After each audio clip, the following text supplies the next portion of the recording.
This is the Bob Cordaro Show on TV. They fought for us, now he'll fight for you. The pursuit of justice and liberty. It's the Bob Cordaro Show on TV. And now, Bob Cordaro. Great good morning, everyone. Happy Sunday. My name is Bob Cordaro, and this is the Bob Cordaro Show on TV. I'm a native of this region, born, raised, and returned twice. As many of you know, I do radio 5 days a week, 9 a.m. to noon on WILK. Appointment radio, we call it. And now we do this thing, the Bob Cordaro Show on TV, each and every week at 11:30 a.m. here on WNEP TV 16. This show, however, is devoted to the greatness of our area, northeastern and central Pennsylvania. So, we accentuate the positive, talking to people who make this area great. We don't tell each other that often enough. We also talk to those who have or want connections to this area. Is it cheerleading? Darn right it is, and we need more of it. Well, first this week, I'm blessed to feature my own son, Wilkes-Barre policeman Peter Cordaro. He's involved with the Guide app we've been talking about, and will do the monthly feature for this high-tech wellness platform. As a cop and someone who uses the Guide app, he's got real-life experience with this amazing guide to mental health and wellness.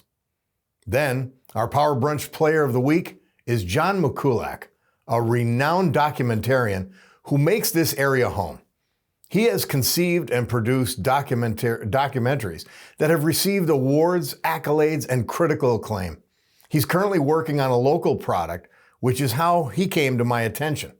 And he is known worldwide for his Polka King documentary, which was made into a major motion picture starring Jack Black.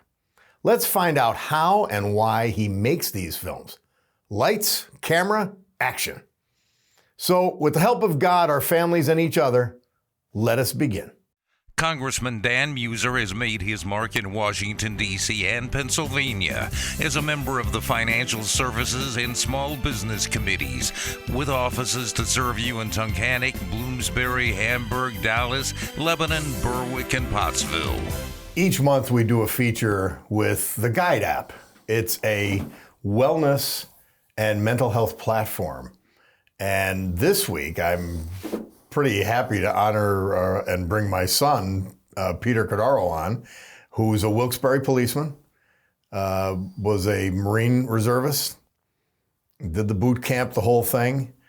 So, Peter, this app is designed for people who followed your career, military, first responders. That's really the first line of benefit. And you're using it too. Yep. Yes. So I got to start using it recently. I've been using the techniques taught in the app for a little while, and it really has helped me sort of counter the negativity that I see on the streets of Wilkes-Barre every day. Yeah, that's something that people don't appreciate. I think they can appreciate certainly wartime military, but you guys have been on television, Wilkes-Barre Police on Real TV every Friday and Saturday night. You see, it's not just the violence, though, right, Peter? It's the desperation and the hopelessness that you see every night that has to affect you over time. Yeah. So it's really at times it's the everyday stuff that you see, suicides. You see.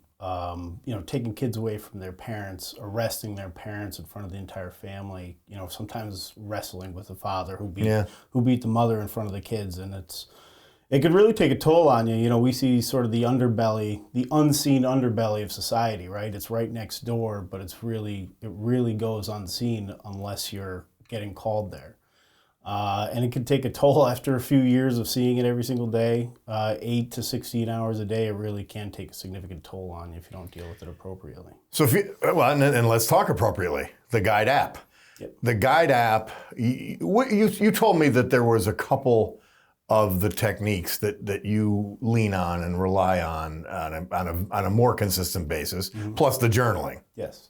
Yeah, so one of the things that I like to do is to sort of counter the negativity, right? So we see something negative every day, your mind becomes wired to focus on that if you don't counter it. So what I like to do is sort of focus on what I'm grateful for, right? I have a great wife, I have a healthy son, I have a great life in general. I grew up. That's the gratitude family, that Pat talked about. Exactly, yeah. So just be in general, ensuring that you're grateful, it allows your mind to see that life is good. And there's a lot of good in it, even though you do see a significant amount of negativity, there's a lot of good. And you just have to ensure that you focus on that. Because if you don't, you can really, I've suffered without really focusing on helping myself. I've allowed myself to sort of go into the darkness and become depressed, and really had to claw myself out of it with these types of techniques. You throw a little violence on top of that, and it can be overwhelming. Sure, yeah. So you like the gratitude, and what is another one you use in addition to the journaling? So the one thing I like to use is it's called parts work. And basically what it is a type of journaling that sort of allows for a conversation of different parts of your personality to sort of understand what you're thinking and why you're thinking it. We learn to deal with things throughout our lives. We deal with negativity usually by avoiding it, right? And it comes from a place within you, and so just focusing on that and understanding that this is my general reaction to negativity, whether it's avoidance or, hey, maybe you go drink, maybe you get angry, become bitter, whatever the case is. This allows you to counter it and sort of talk yourself into understanding why you do it, so it allows for behavioral change. Well, for you, in the couple seconds we have left, you said, this stuff is so good, I want to be involved in Guide and the Guide app, and you are. Yeah, so I was lucky enough, we were building a sort of a wellness program at Wilkes-Barre, my partner Sean Yellen and I, and Guide had approached us to do a program with us. And then at that point, they asked me if I wanted to be part of the company. And they asked Sean if we wanted to be part of the company to be able to sell it and help them really focus on police officers and first responders and veterans, and really gear it towards them, because there are people out there in our community that really need a lot of help. Great stuff. Peter, Cordaro, thank you. Thanks, Dad.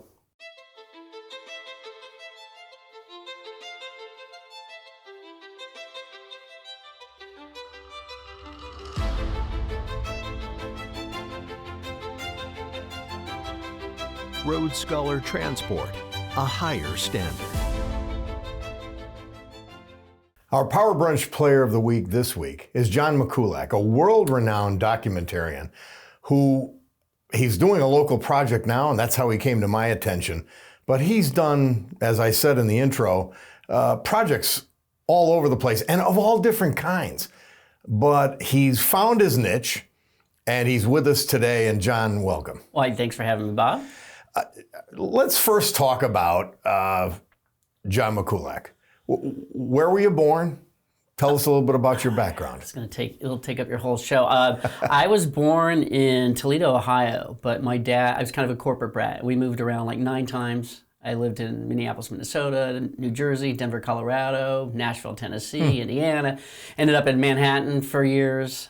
So just all over the place, really. And you've settled here now. Serendipitously, yes, mainly because of the first documentary that I found out here was on the Criminal Polka King, which people might know about, out in Hazleton. I kind of serendipitously found that, and took a while to do. But I do have family from the region, from the Hazleton and Wilkes-Barre region and whatnot. So you've made this area home and live up in the Poconos now, and you're still making documentaries. I'm going to have a hard time saying that probably. So you're making documentaries, and you have you found a claim. And there's always somebody ready to fund one of your projects, and that's probably the biggest deal in doing documentaries. Well, that's actually the biggest problem. Is it's very hard to find people to fund it. Actually, like for instance, I went to NYU mainly for narrative filmmaking, working with actors and scripts and whatnot. When I found this Polka King, Jan Lewan out of Hazleton documentary, I did that. I self-financed that. and then ended up doing well and got picked up. But it took 14 years for that to make its money back. It's really tough. And like you said, I'm doing one now. I'm self-financing. I do not have funding yet. I'm doing the same route, hoping to do festival route. And it's a bit of a risk, but the payoff could be a lot greater. If you make documentaries, you've got to be a risk taker. I think so, unless you're fully funded and whatnot. But if you're an indie doc filmmaker, it's a little tightrope, walk, and you never know what you're going to get. With at least with a feature film, narrative, you have a script, you've got actors, you have a blueprint. Yeah. So, but with I find with documentaries, part of the interesting mystery of it is a lot of it comes together in the editing, and sometimes it'll go in directions you'll never really kind of imagine, and you'll find the story. But that also kind of makes you a little nervous too, and that's why I tend to really kind of harp on do I have all my ducks in a row? Have I interviewed everyone? Have I covered everything? Because when it comes down to the editing, and then there might be some holes that you're going to have to go out and find someone else to interview. That's normal. But well, I've had experience with you through the documentary you're doing on Trouble with Cali, the Paul Sorvino film that was made here, and you're incredibly thorough. You're remarkably into detail and continuity, and just as you said, you let the story. I think that's why you're great at it. You let the story lead you. You don't lead the story. And I find that remarkable. And with the success of Polka King, I mean, they made a movie out of your film. Yeah, the documentary was turned into a movie starring Jack Black, which can still be seen on Netflix. Jack Black, Jenny Slate. And that was great. And even with that, here's a guy who was kind of the Jan Lewan out of Hazleton, was a Bernie Madoff of the polka world. Yeah, he had $10 million Ponzi scheme. But I try to not insert myself into the process. I really try to play it down the middle, let all sides have their say, and let the audience kind of decide that. And that's what I'm trying to do with the documentary on The Trouble with Cali, which I've been wanting to make for years.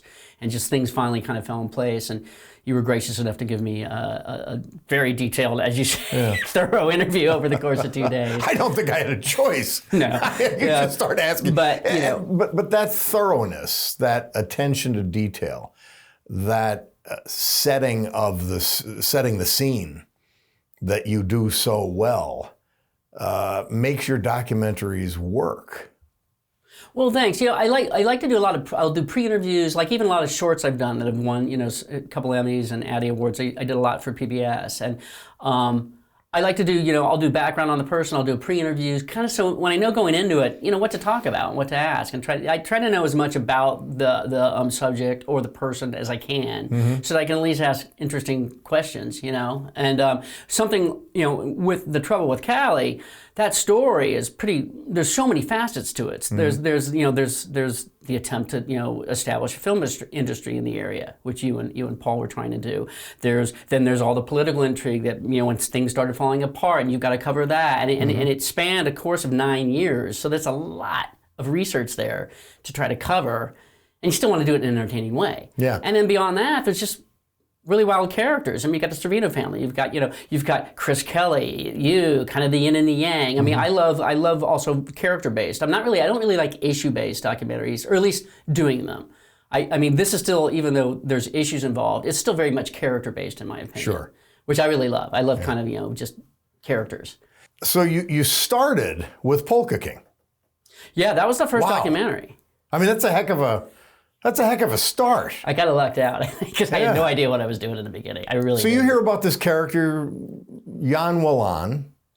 Jan Lewan. And Lewan. And he's scamming people, but he's doing good polka music, and he's known as the Polka King. So you find this almost ultimate Northeast Pennsylvania character out of Hazleton, and you just say, I'd like to do something on that. I mean, a lot of people that love film, they'd like to know that kind of origins. Well, it's interesting. What struck you? That's interesting because I've been working in, even though I went to NYU grad school and Notre Dame undergrad for film, but I was in the city, and I ended up falling into advertising. And I was doing a lot of advertising, and it was really taking me away from what I wanted to do. So I actually kind of walked away. And because I had relatives out here, I moved out to northeastern Pennsylvania, kind of just live in an apartment that my uncle owned. I was just going to write scripts and become bohemian, and I was going to go back to the city. But then I discovered this Polka King story, mainly because he actually had heard about me and approached me about writing his life story as a biography. And I wasn't really interested in that. And because I wasn't writing biographies. But then he came back to me a little bit later and said, will you do my story? I said, well, Jan, I already told you. To me, it's like an immigrant makes good story, but that was it. And he said, well, what if I told you I'm about to go to prison? So then I was like, oh, now you've got a real arc there. So then I came back to him and said, well, how about I do a documentary instead? Even though I'd never done a documentary, really. I'd done something in film school, but this was, and I thought, oh, it'll take a year. It took me 3 years. It took 3 years just to get some people to speak to me and come forward. Yeah. So that's the other problem with independent documentaries. They take, if you're not funded up front, they can take a while, but they can take a while for just you to get people. It can take a year or two just to get the right people to finally agree. And if they hadn't been a part of it, the documentary can suffer if you don't have certain people involved. So sometimes you have to keep hammering them and bugging them. And, well, you wanted to show some background film. This is the thing that maybe young people trying to get to do these. You want to do some background of me doing my radio show, and it took 3 or 4 months. So these kind of legal, clearances, yeah. It's yeah. I mean, beyond just all the legal stuff. I mean, it took us 5 to 6 months just to get clips from local news shows, because now corporate consolidation, they're buying up like NEP's owned by another corporation. Just getting that stuff delivered to you, heavily watermarked. I mean, it's a long process, and doing it myself is a lot, because I did actually have another producer involved. He tragically died at a year and a half ago, age 52, and he was a buddy of mine from NYU, and he would have shouldered a lot of the producing burden. So and then it's all on me right now, and it just takes a long time. But I'm about to enter the editing phase. I'm really excited. I still want to do some shooting and whatnot. But you've done some other projects I found fascinating. You sent us some clips ahead, and maybe Mark will play some while we're talking. Tell us about a couple of your favorites, because you've done a number. Well, a very interesting one that I won an Emmy for was on Mark Jury. He's a Waverly resident, and he was a soldier in Vietnam, and also he was hired. He was part of the photo corps, and he was given free rein to go throughout the whole theater of war and shoot behind the scenes. And he ended up doing a book, and I think in '71 called the Vietnam Photo Book, and that formed the basis of Francis Coppola's whole look for Apocalypse Now. In fact, Francis Coppola wanted Mark to do a documentary and be in the jungle with him, but Mark just couldn't go back to the jungle. But that, to me, was a really interesting documentary, and I really wanted it to be a feature. But Mark, unfortunately, suffers some heavy-duty PTSD from his years there, and just we really couldn't get a feature off the ground. But I did a short on him that won an Emmy, and a really fun one. Like I said, I really love characters. And I don't know if you saw the one on the aging rock and roll. He's like a Spinal Tap. Yeah, he's like a real life Spinal Tap. Steve Spierka. A local Spinal Tap. Yeah, it's Spabo, they call him, and he's just a great guy. And he's like in his 60s, he's doing music videos. He's got a YouTube channel, and he's just still got that rock and roll dream. And that was really fun to do. I mean, I love doing things like that. What else did I send you? Another guy I found. He's this artist out near Damascus, Pennsylvania, and he's in his 70s, and like for decades has been doing these crazy metal sculptures and weird things with stuffed animals, and has only had one gallery showing his own life. It's just driven to keep doing this. He's crazy artist, and But you find these little things. I like to bring people into these worlds where you might never meet someone like this, And so, what's the market? Do you think about the market for a particular product when you say, I want to do a documentary on this? It interests me. Is that the determinant, or do you try to say, well, is there a market? Is there some place it could be sold? Distribution channel where people could see it? No, that's a good question. When it came to a lot of short take series and shorts I did for PBS, no, it was really more like, unless... But they're going to PBS, so that's... And it was more like a labor of love.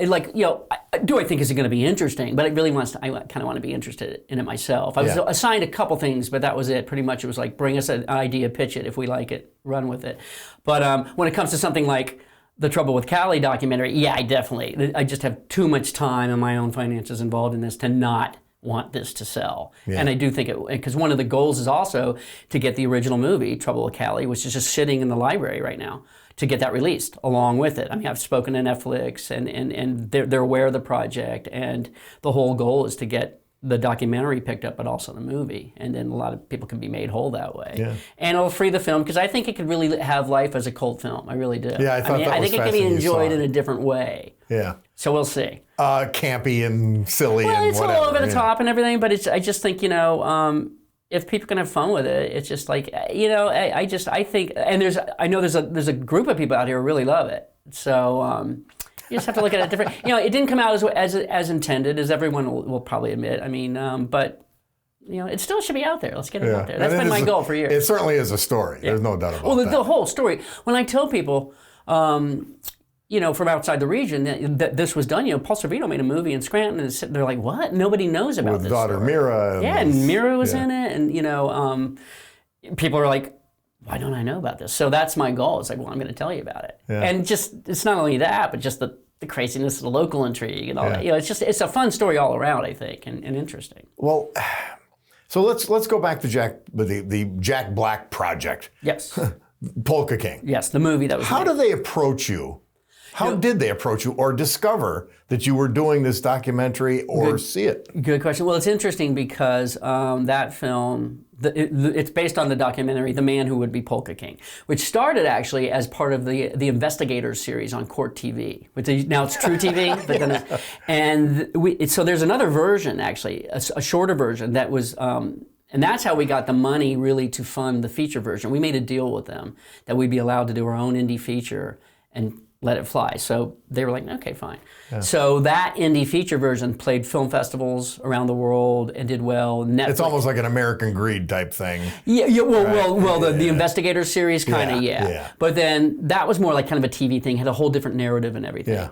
Or narration. But so then once we did our own indie version, which we were allowed to own and everything, we took it to film festivals, and it did well. It got picked up by a distributor, and they got it on Netflix, and it was on Amazon Prime, I think. It was on several platforms, but it was on Netflix for a few years. And we were approached several times by some pretty heavy hitters in Hollywood about making it into a movie, but it always fell through. And then the third time, it was Ben Stiller's company, a producer from Ben Stiller's company, Red Hour, saw it on TV late one night. And he said, gosh, this would make a great documentary. He goes, but I know no one will ever do it. But on a whim, he apparently, I'm told, he sent it off to Jack Black because he thought Jack Black would be perfect for it. And apparently Jack Black, he told me when I was on the set, he said, within 15 minutes of viewing it, he said, I had to play that character. And once Jack Black got involved, within a year, financing the whole thing comes in place. I mean, they approached us. A company approached us about optioning the rights for a year, and that's when then they approached Jack Black with it, it happened pretty darn quickly. But people make great documentaries all the time.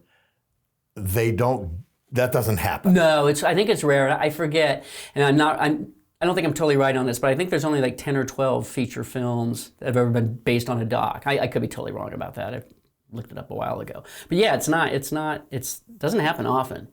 And it's crazy because if it were just done as a movie with no documentary, you would never believe the story. You'd be like, oh, this is ridiculous. I mean, because that's why a lot of documentaries, the producer, one of the key producers said he looks to documentaries mainly now for his content. He said because truth is so stranger than fiction.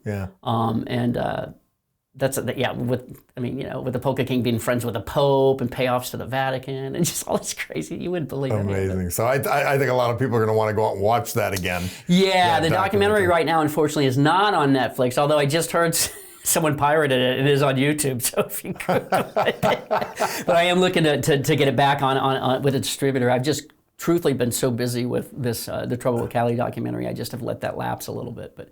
Hopefully we'll get that back on. The Polka King movie with Jack Black is on Netflix. Still on Netflix. Yeah, it's called The Polka King. So when you watch that movie, does it have some of your imprimatur in it? Does it have you feel some of the personality you put into the documentary? Well, it literally has lines from the documentary in the movie, in the script. In fact, a lot of that was the reason why our agent said, you have to give them executive producer credit. Yeah. Because it was so based on the documentary, so much of it. They never would have had the information to inform the script. Because they discovered that the story was And they discovered as crazy as it was better than a script. Yeah, it's not like they went off and did their own research, really. Yeah. They basically based it on the script. You just kind of changed some things. And then they had their own take on it in terms of, the third act and how things occurred, because, they made it, things that really didn't happen, but, it's a narrative.